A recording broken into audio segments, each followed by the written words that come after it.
سننا چاہتے ہو کہ ہمیں جو اللہ تعالیٰ نے ذمہ داری عطا کی اس ذمہ داری کے اعتبار سے ہم نے کتنا فرض ادا کیا، تو ہم خاک کے ذروں سے، ہم خاک سے، ہم زمین سے یہ جاننا چاہتے ہو تو سنو۔ اللہ تعالیٰ نے ہماری ذمہ داری لگائی اور وہ ذمہ داری یہ تھی کہ انبیاء کے جسموں کو کچھ نہیں کہنا۔ اس پر آپ ایک روایت سنیں تو آپ کو زیادہ اچھا لگے گا۔ انس بن مالک رضی اللہ تعالی عنہ ان رسول اللہ صلی اللہ علیہ وسلم قال اتیت وفی روایت حداب مررت علی موسیٰ لیلۃ اسری بی عند الکثیب الاحمر وهو قائم یصلی فی قبرہ۔ امام مسلم نے اس کو روایت کیا ہے، امام نسائی نے بھی اس کو روایت کیا اور امام احمد نے بھی روایت کیا۔ حضرت انس بن مالک رضی اللہ تعالی عنہ روایت کرتے ہیں کہ حضور صلی اللہ علیہ وسلم نے فرمایا، میں معراج کی رات حضرت موسیٰ علیہ السلام کے پاس آیا، اور حداب کی ایک روایت میں ہے کہ فرمایا کہ سرخ ٹیلے کے پاس سے میرا گزر ہوا، تو میں نے دیکھا کہ حضرت موسیٰ علیہ السلام اپنی قبر میں کھڑے مصروف نماز تھے۔ ہم سے پوچھتے ہو کہ اللہ تعالیٰ نے ہماری جو ذمہ داری لگائی، ہم نے اس ذمہ داری کو کس انداز سے پورا کیا، تو جانیے پہلے ایک تھوڑا سا عشق حقیقی اور عشق مجازی کے بارے میں جان لیجئے کہ عشق حقیقی اور عشق مجازی کیا ہے۔ تو پھر کسی نے پوچھا تھا کہ عشق حقیقی اور عشق مجازی میں کیا فرق ہے، تو جواب یہ ملا کہ جس عشق میں رقیب برا لگے، اس سے نفرت ہو، اس کے ذکر سے آگ سی لگ جائے، وہ عشق مجازی ہوتا ہے، اور جس عشق میں رقیب محبوب ہی کی طرح اچھا لگے، اس سے ملنے کو جی چاہے اور وہ رگ جان سے بھی زیادہ عزیز ہو، اور وہ انسان اسے اپنے دل میں بسا لے، انسان اسے اپنے دل میں بسا لے، تو وہ عشق سے ہی ہم سے ہی سنیے کہ ہم خاک کے ذروں کو ایک ایسا رقیب ملا ہے جس کو تاریخ نور الدین زنگی کے نام سے جانتی ہے۔ وہ ہم خاک کے ذروں کا رقیب ہے، رقیب بھی ایسا کہ اس کا نام آ جائے تو محفل جہاں مہک جائے، اس لیے کہ ہمارا اور اس کا محبوب ایک ہے، وہ ہم سے اور ہم اس سے جلتے نہیں جس طرح رقیب آپس میں جلتے ہیں، بلکہ ایک دوسرے کے ذکر سے مچل جاتے ہیں۔ یہ 6 صدی ہجری کا واقعہ ہے۔ 21 شوال المکرم 511 ہجری کو پیدا ہونے والا بچہ مستقبل میں شام، مصر اور جزیرہ اسلامی مملکت کا والی بنا، پھر مصر، موصل، عراق، شام اور یمن میں اس کے نام کے خطبے پڑھے جانے لگے۔ عیسائیوں کی جانب سے اسلام کے خلاف چلنے والی جتنی بھی جنگی تحریک تھی، جن کو صلیبی فتوحات کا نام دیا جاتا ہے، وہ اسی نے ختم کی۔ عیسائیوں کو کونوں کھدروں میں دھکیلنا اسی کا کارنامہ ہے۔ وہ ہمیشہ صف اول میں بہادروں کی طرح شامل ہوتا رہا اور مجاہدین اسلام کے حوصلے بڑھاتا رہا۔ وہ اکثر کہا کرتا تھا کہ مجھ سے پہلے اور میرے بعد ملک و ملت اسلامیہ کی محافظ ایک اور ذات ہے، اور وہ اللہ تعالیٰ کی ذات ہے۔ ہوا یوں کہ ان کی پرخلوص زندگی اور ان کی زندگی میں جو جہاد تھا، پرخلوص جہاد، پرخلوص محبت رسول کا آئینہ دار تھا۔ جب اسے محبت رسول کا صلہ ملنے کا وقت آیا تو ان پر یوں کرم نوازی ہوئی کہ آج تاریخ انہیں یاد کرتی ہے، اس کے مقابلے میں زندگی کی ساری ریاضتیں بیکار جاتی ہیں، زندگی کی ساری کوششیں بیکار جاتی ہیں، لیکن جب محبوب خوش ہو جائے تو زندگی کتنی خوبصورت بن جاتی ہے اور وہ کتنی بلندیوں اور کتنی رفتوں تک جا پہنچتی ہے۔ یہ واقعہ میں آپ کو سنانے لگا ہوں۔ کریم آقا نے نور الدین زنگی کو اپنی محبت میں قبول کر لیا۔ آقا نے ان کے حال پر رحم فرمایا، ان کے ذمے ایسا فریضہ سونپ دیا جو انہیں زندہ جاوید بنا گیا۔ فلک کے ستارے اس کے مقدر پر جھک جھک کر سلام کرتے ہیں۔ واقعہ کچھ یوں ہے کہ عیسائیوں نے صلیبی جنگوں کے دوران ایک گھناؤنی سازش تیار کی، 2 آدمیوں کو تیار کیا، وہ مسلمانوں والا بھیس بدل کر، تقوی و پرہیزگاری کا لبادہ اوڑھ کر، رہنماؤں کی چھینی ہوئی قبائیں پہن کر مدینہ منورہ کا رخ کریں۔ ہاں، وہاں اپنی نیکی اور پارسائی اور سخاوت کے ڈنکے بجائیں، شکوک و شبہات پیدا کرنے والے ہر سطح کے حربے انہیں آزمائیں، روضہ انور کے قریب کسی جگہ کا انتخاب کریں اور سرنگ یعنی زمین کے اندر سے اتنا کھلا راستہ تیار کریں کہ وہ زمین کے اندر کا رستہ قبر مصطفیٰ صلی اللہ علیہ وآلہ وسلم تک پہنچ جائے اور کسی نہ کسی طرح آپ کا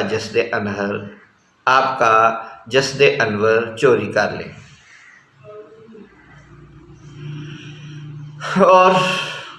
اور اسے کسی عیسائی مملکت میں منتقل کر دیں۔ اس کے بعد مسلمانوں کو ذکر کرنے کے لیے، انہیں ذلیل کرنے کے لیے، انہیں رسوا کرنے کے لیے ان کے پاس ایک بہترین ہتھیار آ جائے گا،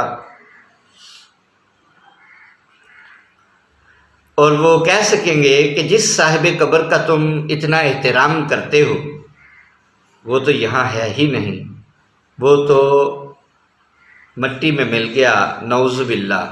اس قسم کی باتیں انہیں شکست فاش دینے کے لیے کافی ہوں گی، یعنی مسلمانوں کے ایمان کو ڈگمگانے کی کوشش کریں گے۔ یہ دشمن انسانیت کے لبادے میں پلید ترین 2 جانور مدینہ منورہ پہنچ گئے اور سوچے سمجھے منصوبے کے تحت اپنے کام میں لگ گئے۔ سارا دن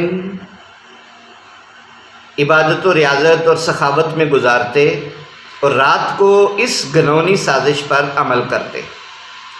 ہم خاک کے ذرے جانے دو عالم صلی اللہ علیہ وسلم کے قرب و شفقت سے بچھڑنے لگے۔ اس نے ہمیں نکال کر بوریوں میں ڈال کر، تھیلوں میں ڈال کر، ٹوپیوں میں ڈال کر، جیبوں میں ڈال کر ہمیں قربت مصطفیٰ، سنگت مصطفیٰ سے دور کرنا شروع کر دیا، اور وہ جو روضہ رسول کے قریب مٹی تھی اس کو نکالنا شروع کیا۔ رات کو وہ دور پھینک آتے تھے، ہماری تو چیخیں نکل گئی، ہم سے قربت مصطفیٰ چھن گئی، ہمارا کرب بڑھتا گیا، ہماری بے بسی اور بے چارگی میں اضافہ ہوتا گیا، کوئی بظاہر فریاد سننے والا نظر نہ آتا تھا۔ پھر ہوا یوں کہ کہتے ہیں اشک سچے ہوں تو کبھی ضائع نہیں جاتے، اشک سچے ہوں تو کبھی ضائع نہیں جاتے، میری پلکوں سے گرے ان کے قدم تک پہنچے، میری پلکوں سے گرے ان کے قدم تک پہنچے، ہماری فریاد خود سرور کائنات صلی اللہ علیہ وسلم نے سن لی، ہماری چیخ و پکار، ہماری آہ و بکا سرور کائنات نے سماعت فرما لی اور ہمیں اپنے سے دور ہونے سے بچا لیا۔ ہماری فریاد یہ تھی کہ آقا ہمیں اپنی سنگت سے جدا نہ کیجیے، ہمیں اپنے قرب سے جدا نہ کیجیے، ہمیں اپنے قریب ہی رہنے دیجیے۔ کیونکہ بعض اوقات دوریاں بڑا دور لے جاتی ہیں، اور آپ سے دوری تو یہ خسران الدنیا اور خسران الآخرہ ہے۔ آپ سے دوری، آپ سے بچھڑنا، آپ سے دور ہونا، آپ کے در پاک سے دور ہونا تو یہ ذلت و خواری ہے۔ آقا ہمیں بچا لیجئے۔ جان ہر دو عالم صلی اللہ علیہ وسلم نے ان شیطانوں اور ناپاک ترین انسان نما جانوروں کو واصل جہنم کرنے کے لیے وقت کے نیک ترین بادشاہ کا انتخاب فرمایا، اور وہ نیک بندہ نور الدین زنگی تھا رحمت اللہ علیہ۔ نور الدین زنگی پوری رات یاد محبوب میں مصروف رہتے تھے، درود پاک کے نذرانے پڑھنے والے، دن ان کا میدان جہاد میں گھوڑے کی زین پر، اور رات تتجافا جنوبہم عن المضاجع یدعون ربہم خوفا وطمعا کی صفات کے حامل لوگوں میں شامل ہو کر بستر خواب کو ترساتے رہتے، یعنی ان کے پہلو ان کی خوابگاہوں سے جدا رہتے، اور اپنے رب کو خوف اور امید کی ملی جلی کیفیت میں پکارتے رہتے تھے۔ جب عبادت و ریاضت سے فراغت کے بعد سنت محبوب خدا صلی اللہ علیہ وسلم ادا کرنے کے لیے تھوڑی دیر کو بستر پر دراز ہوئے تو جان کائنات صلی اللہ علیہ وآلہ وسلم نے ان کے بخت کے دروازے کھول دیے، کنڈی آ کھڑکائی۔ وہ تشریف لائیں، یہ ان کا کرم ہے، یہ گھر ہے کہاں ان کے آنے کے قابل، یہ گھر ہے کہاں ان کے آنے کے قابل۔ فرمایا نور الدین دیکھ دیکھ، پورے کا پورا دین اور اس کا نور تیرے سوئے ہوئے بھاگ جگانے آ گیا ہے، اٹھ دیکھ، یہ دو فرنگی کتے مجھے تنگ کر رہے ہیں۔ نور الدین ہڑبڑا کر اٹھ کھڑے ہوئے، ایک طرف خوشیوں کے ریلے کی آمد، دوسری طرف فرنگی کتوں کی شکلیں۔ وہ کتوں کو بھول جانا چاہتا تھا اور خوشیوں کے ریلے میں پھر ڈوب جانا چاہتا تھا۔ آنکھیں بند کی، سرور و کیف کا ایک اور ریلا آیا، لیکن وہ کتوں کی ناپاک شکلیں بھی سامنے تھیں۔ وہ ساری کائنات کے حسن کے گھر میں آ جانے کے نشے میں پھر مست ہو گیا، اور یاد محبوب کے گلے میں باہیں ڈال کر پھر سو گیا۔ لیکن 14 طبقے والی صلی اللہ علیہ وآلہ وسلم نے فرمایا نور الدین یہ سونے کا وقت نہیں، جاگنے کا وقت ہے، جاگ اور اپنی قسمت جگا لے، ان دو فرنگی کتوں کا انتظام کر، پھر دیکھ حسن سارے کا سارا تیرے ذہن و فکر کی جولی بھر دے گا۔ نور الدین زنگی نے جھرجھری لی، اٹھا، خواب پر غور کیا اور ہر پہلو پر غور کیا، لیکن بات سمجھ میں نہ آئی کہ یہ خواب کیسا ہے، اس کی تعبیر کیا ہے۔ خوش نصیب ہوتے ہیں وہ لوگ جن کے مشیر مخلص ہوں، جن کے دوست مخلص ہوں، اور جن کے دوست زیرک ہوتے ہیں۔ انہی دوستوں میں سے ایک نام تھا جمال الدین موصلی کا، ایک مخلص دوست۔ وہ لوگ اتنے مخلص تھے، اتنے معاملہ فہم اور دور رس نگاہ کے مالک تھے۔ اس نے کہا بادشاہ معظم یہ سوچنے کا وقت نہیں ہے، مدینہ منورہ یا اس کے قرب و جوار میں کوئی آفت ٹوٹنے والی ہے، تو خوش نصیب ہے کہ اس آفت کا مقابلہ کرنے کے لیے تیرا انتخاب ہوا۔ جلدی کر، خزانے سے جھولیاں بھر لے، شاید وہاں کام آئیں۔ ایک چاقو چوبند دستہ ساتھ لے اور فوراً تیار ہو جا، اور ابھی ابھی مدینہ منورہ کے لیے روانہ ہو جا، اور فوج کے لیے اہم پیغام چھوڑ کہ اگر ہنگامی صورتحال پیدا ہو گئی تو فوج فوراً وہاں پہنچے۔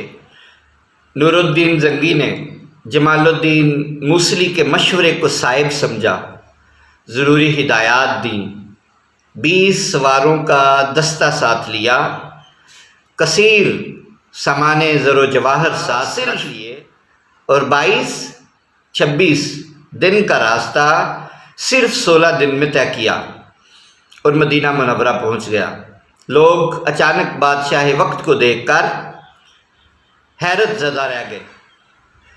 جمال الدین موصلی نے اعلان کر دیا کہ بادشاہ وقت ویسے تو حاضری کے لیے حاضر ہوئے ہیں، البتہ شہر مدینہ میں رہنے والے خوش نصیب لوگوں میں زر و جواہرات تقسیم کریں گے اور قیمتی تحائف دیں گے، اس لیے کوئی بھی شخص ان تحائف کو لیے بغیر نہ جائے، اور خفیہ طور پر مدینہ پاک کا محاصرہ کر لیا۔ وقت مقررہ پر سب لوگ پہنچ گئے، خیرات بٹنے لگی، ہر آنے والے کو دینے والا کچھ نہ کچھ دیتا جاتا تھا، اور نور الدین زنگی ہر آنے والے کا چہرہ پڑھتا، لیکن دو جن کی شکلیں دکھائی گئی تھیں وہ کہیں نظر نہ آئے۔ آخر آپ نے پوچھ لیا کوئی رہ تو نہیں گیا؟ جواب ملا مدینہ منورہ کا کوئی باسی نہیں رہا، البتہ 2 مغربی شخص نہیں آئے، ان کی نیکی و پارسائی، ان کا تقوی و طہارت، ان کی ریاضت و عبادت، اور ان پر اللہ کا جو انعام ہوا ہے، جو اتنے نیک انسان ہیں وہ نہیں آئے۔ ان کی سخاوت کے پہلے ہی مدینہ میں بڑے ڈنکے بج رہے، ان کو انعامات کی ضرورت نہیں، اس لیے وہ نہیں آئے۔ نور الدین زنگی نے کہا انہیں میرے پاس لایا جائے۔ ان کو دیکھتے ہی نور الدین زنگی پہچان گیا، لیکن ظاہر نہ ہونے دیا۔ آپ نے فرمایا تم کون ہو، کہاں سے آئے ہو اور کیا ارادے؟ ہم مغرب سے آئے ہیں، حج کا ارادہ ہے، ابھی کافی وقت ہے، ہم روضہ رسول کی مجاورت اختیار کر چکے ہیں، اگر ہمیں یہاں مجاور ہونا قبول کر لیا جائے تو ہماری بہت بڑی خوش بختی ہوگی۔ نور الدین زنگی نے تھوڑی سختی کی اور ان کے گھر کی تلاشی لینے کے لیے، ان کے گھر کا معائنہ کرنے کے لیے تشریف لے گئے۔ بظاہر کوئی چیز نظر نہ آئی، اور ہم خاک کے ذرے اندر ہی اندر کڑ رہے تھے کہ کہیں بادشاہ ان کی چکنی چپٹی باتیں اور ان کی ظاہری شکل و صورت دیکھ کر واپس ہی نہ چلا آئے۔ اچانک ان کی نظر جائے نماز پر پڑی۔ جائے نماز یعنی مصلی اٹھایا تو گھڑا نظر آیا جو ایک زمین دوز راستہ تھا جسے سرنگ کہا جاتا ہے۔ ہر شخص دیکھ کر کانپ اٹھا۔ صورتحال معلوم کرنے کے لیے ان پر سختی کی تو آخرکار انہوں نے سارا ماجرا کہہ سنایا، ساری بات اگل دی کہ یہ سرنگ قبر انور کے قریب پہنچنے والی تھی کہ ہمارے ہاتھ سے چڑیا اڑ گئی۔ نور الدین زنگی نے ان دونوں کو واصل جہنم کر دیا اور روضہ انور کے گرد زمین کی تہ تک کھدائی کی اور اس میں سیسا پگھلا کر ڈال دیا کہ آئندہ کوئی بھی شخص ایسی ناپاک حرکت نہ کر سکے۔ لیجئے اجسام انبیاء کرام کی حفاظت، ہم خاک کے ذروں کے ساتھ ایک اشرف المخلوقات کا پاک نمائندہ بھی شامل ہو گیا۔ الحمدللہ نور الدین زنگی، جمال الدین موصلی اور وہ 20 سوار جو ان کے ساتھ ہم سفر تھے وہ سارے ہمارے رقیب ہیں۔ ہم ان رقیبوں کے نام سے جلتے نہیں، ان کے ذکر سے آنکھیں ٹھنڈی کرتے ہیں۔ ہمارے حضور سے محبت کرنے والوں سے ہم محبت کرتے ہیں، آپ پر جان نچھاور کرتے ہیں۔ جو ہمارے محبوب سے محبت کرتا ہے ہم اسے کچھ نہیں کہتے۔ ہم خاک کے ذروں کی طرف سے تم پر لاکھوں سلام، تم پر لاکھوں سلام، جان نثاران حضرت پہ لاکھوں سلام۔